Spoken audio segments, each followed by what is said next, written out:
here's a peek inside my head.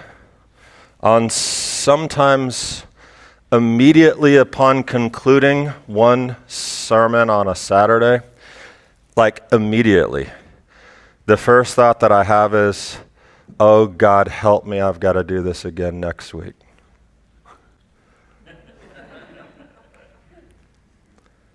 It's called by pastors and rabbis alike the relentless return of the Shabbat, which is completely contrary to what the idea is that we present and say it's a day of incredible rest. It is, but not really, because you always have to be coming up with something new, something exciting, something challenging, something that brings the kingdom, something that excites people.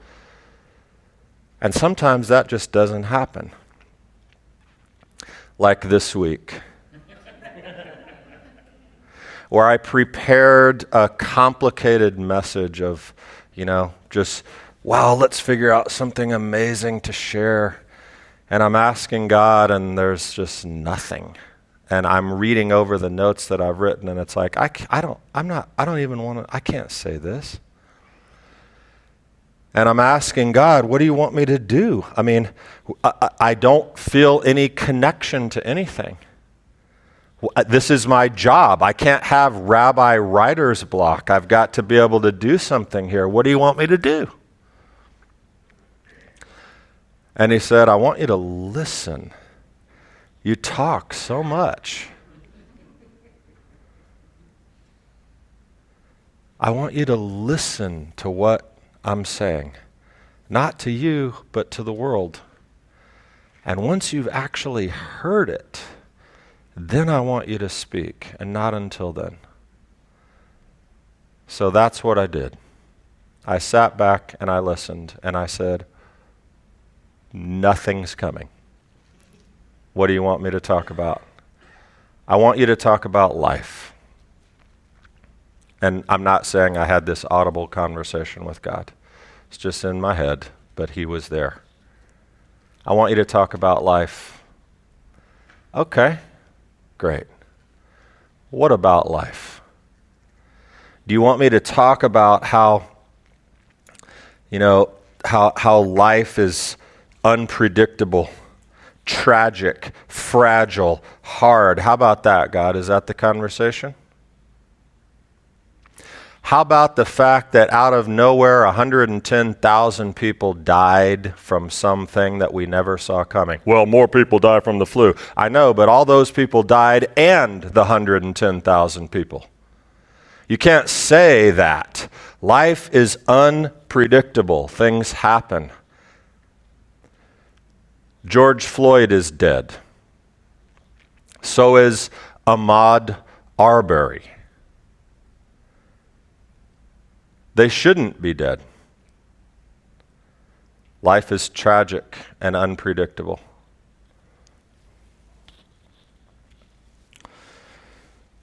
And let's just depoliticize for the moment the idea. Let's separate ourselves from the politics of George Floyd and every other thing that's going on. He shouldn't be dead. And neither should Officer Breanne Leaf, 24-year-old African-American police officer, shot and killed in the line of duty. Neither should 77-year-old David Dorn, 38-year police veteran, enforced and lived as a hero in the St. Louis area, leading and chiefing that department, shot and killed on Facebook and died on the street in front of his shop. By who? People who shouldn't have done that. 38-year-old Sergeant Damon Gutzweiler should also not be dead, as he investigated a suspicious vehicle and leaves behind his wife, young child, and unborn child.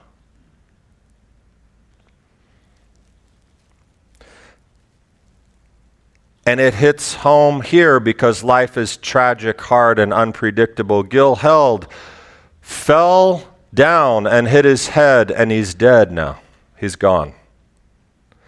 Talon was riding a four-wheeler with his dad and ended up underwater for 15 minutes with no pulse for 45 minutes. It shouldn't happen. Is that the life you want me to talk about, God, I asked. Is that the encouragement that I should bring? That sometimes life just really sucks?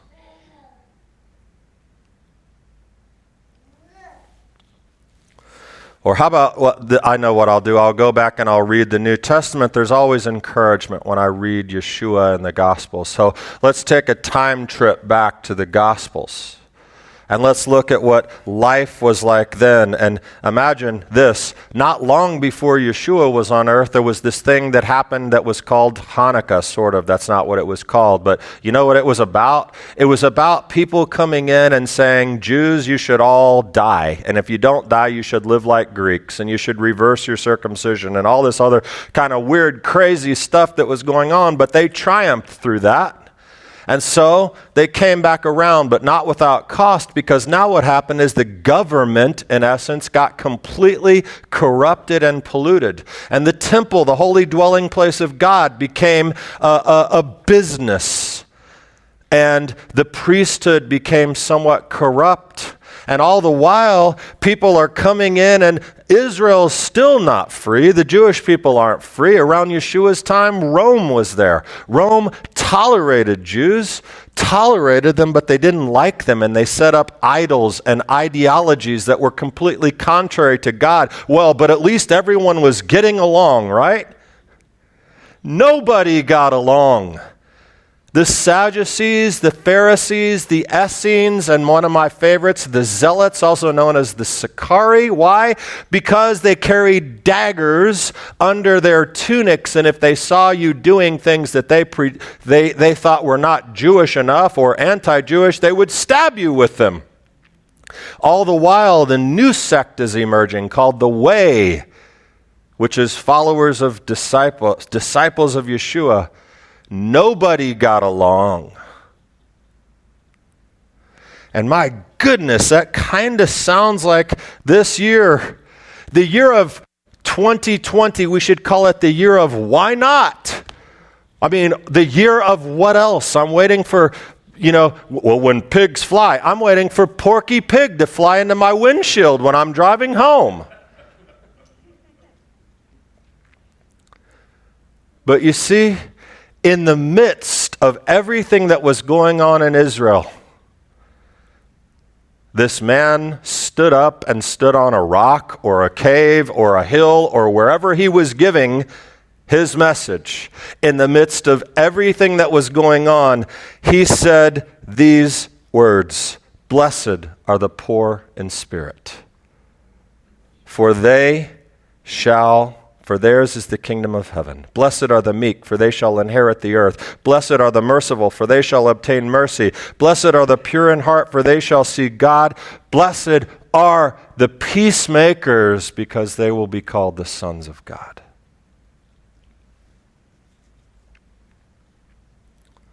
Well, what's that supposed to mean? What am I supposed to do with those words when life is what it is?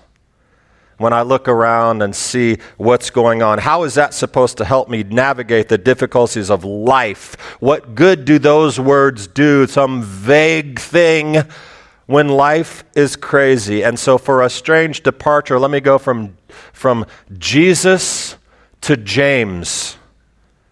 Clear, that is, Atomic Habits author, who I read this quote this week that says, "When the world seems uncontrollable, focus on what you can control."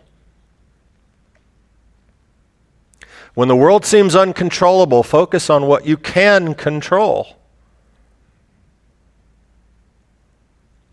And I sensed God saying to me this week and for this conversation, no, that's not the part of life that I want you to talk about, the tragic, unpredictable, scary, hard, sad things. Do you know why? Because you can't control those things.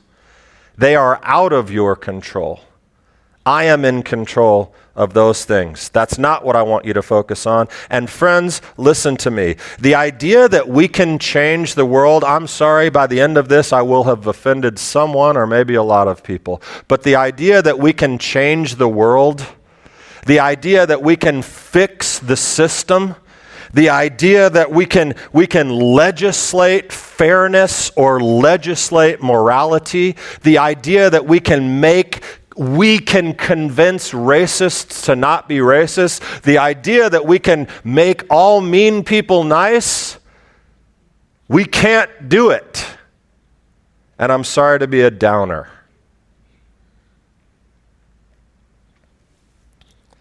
It's not going to happen.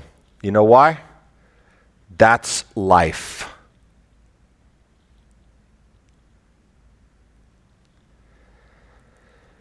You see, what's actually going on around us right now is the same thing that was going on in Yeshua's day.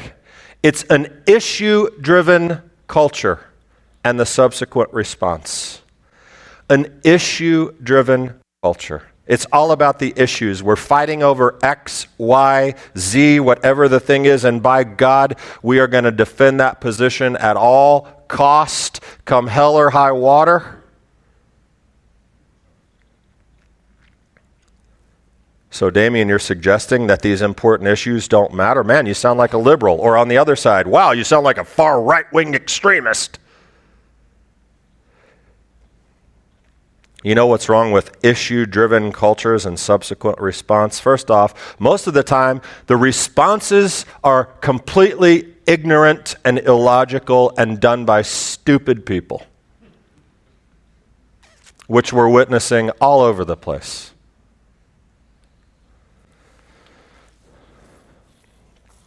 And secondly, what happens is when you focus solely on issues, you miss the thing underlying the issue. Do you know what that is? A person, people, some person, their life, their pain or their feelings or something. These things are underneath issues. People, human beings. What hurts them? What causes them pain or grief? And no one can see past our side to see that today. And too often, you want to know something else about issues? Too often the people who are wearing their hero shirt, I'm on your side, I'm standing up for you, they're in it for power or money. And that's just life. Every single person in Washington, D.C., I think, is in it for power or money. And sometimes it works really well and it's good, and sometimes people benefit. But ultimately, we're just not that great of people.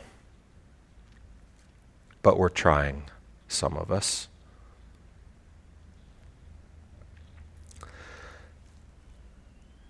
Do you know what I want to be?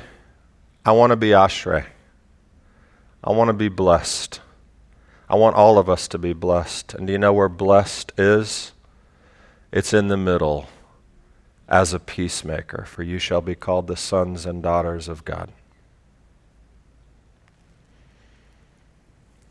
What those words of Yeshua say to me now is this: you need to begin to look beyond the issues and try desperately, like I did, to see people once again. You really need to do that. That's what the Sermon on the Mount says. Blessed are the poor in spirit, the meek. That means humble people.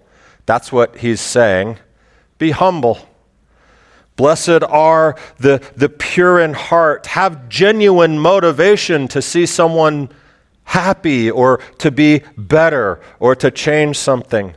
I know God said to me, you're not listening and you're also not seeing. You're not looking around. I had a conversation with Sam about Ravi Zacharias, incredible man of God, and also incredibly intelligent, and also incredibly well-equipped to defend, debate, destroy somebody on the other side if he wanted to. But what he did was he saw the person. And more than just a debate to prove you wrong and make you look stupid and make my cause, he saw the person.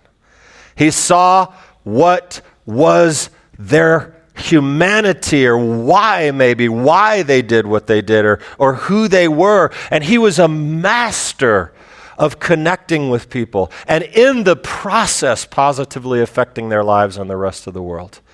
May his memory be for a blessing. My skin is white.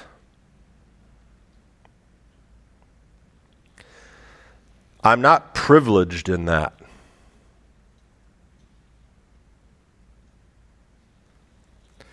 I don't wake up every day saying, "Thank you, God, for making me white." I don't consider it a privilege. It's not something I can control. It's not something I feel led to change or feel bad about. And I sure as anything am not bowing down to anyone and kissing their boots and apologizing for being white. As the African American Georgia State Patrol officer said when someone asked him to bow down, he said, "Respect is one thing, I only bow to one man." Yeshua. However, and I'm so glad that Jennifer and Charles are here as I say this, because this is important. I do have a perspective because I'm white.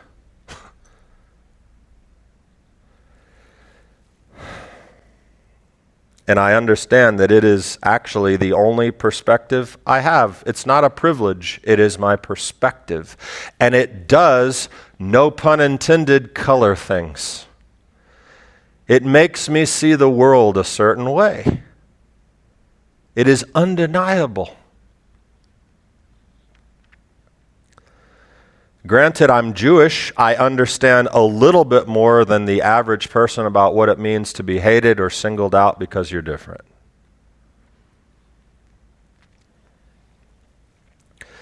But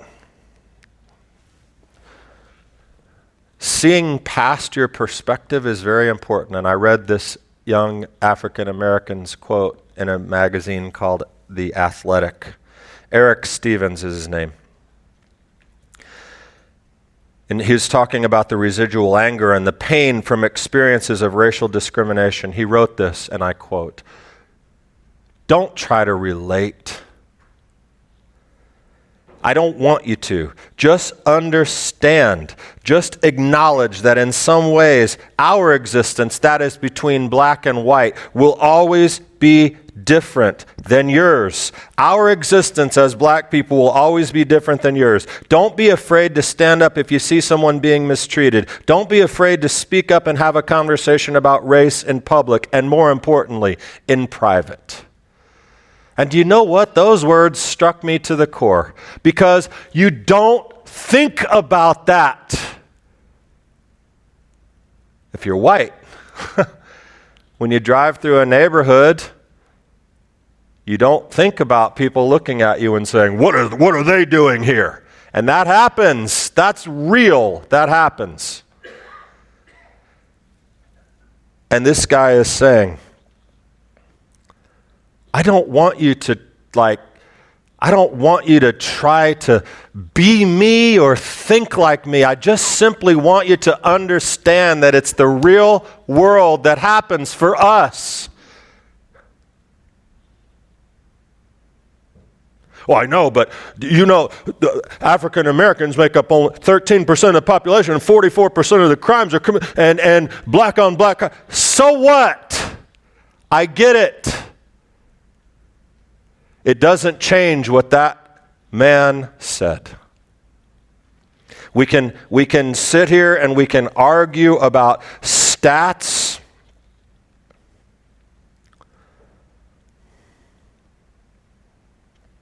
But all Eric Stevens is saying, guys, you know what? Life is hard for us at times. It would be nice if you could recognize that. My son, but just thinking, I've seen so many stats and heard so many arguments, some good, some stupid, whatever. But when all we see is the stats, we don't see the people. We miss behind the issues. My son is a police officer.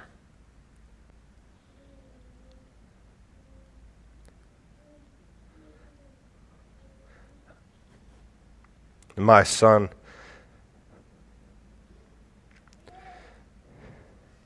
he loves people.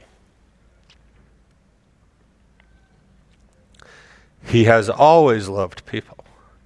He is my baby. Mine and Kelly's 6'5", 300-pound baby.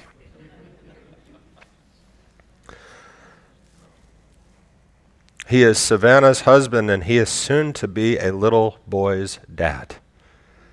And he is a police officer. And he wakes up every day now of his life to go and protect people. And do you know something? I hate it.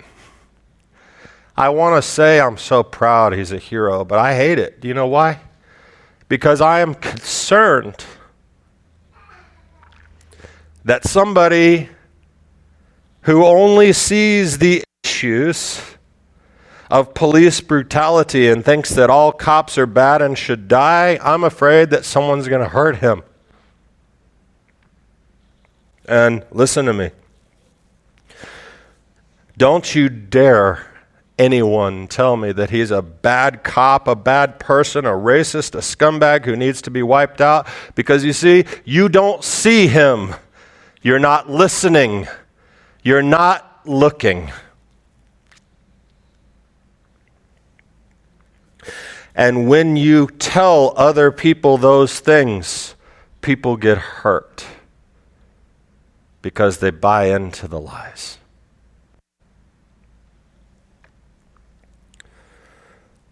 What Yeshua's words in the Sermon on the Mount say to me is, life is hard. Life can be unfair. Life can be brutal, and life can be sad.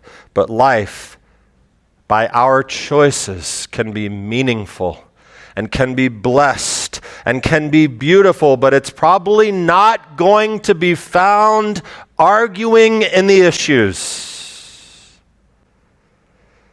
and not seeing people.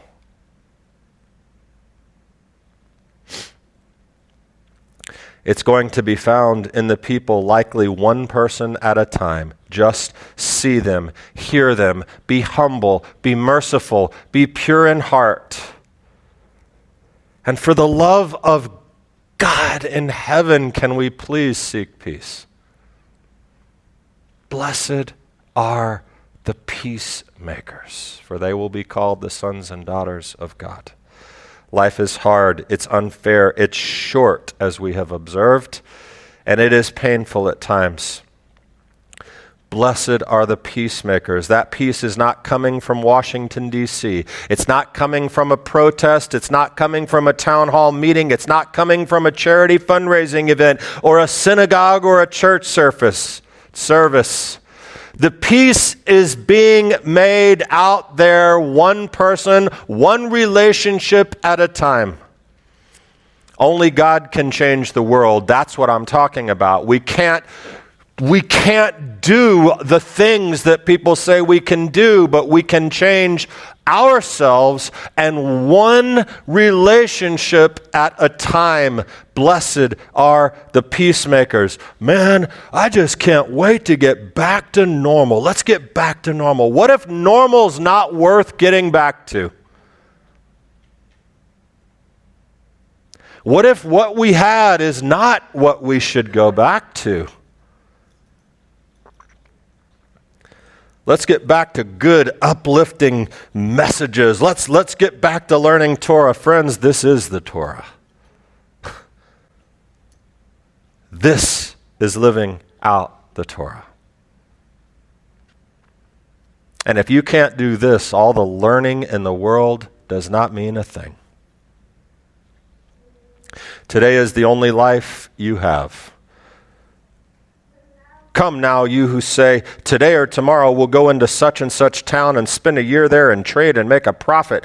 Yet you don't even know what tomorrow will bring. What is your life? You are a mist that appears for a little time and then vanishes. You might not do anything tomorrow, because today is what you have.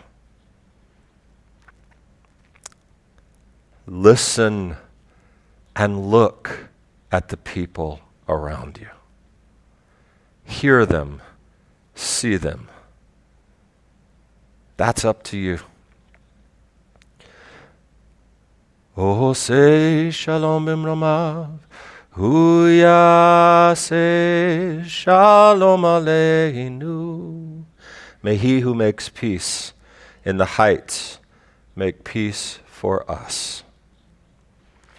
And right now, more than ever, may we demonstrate his peace on earth.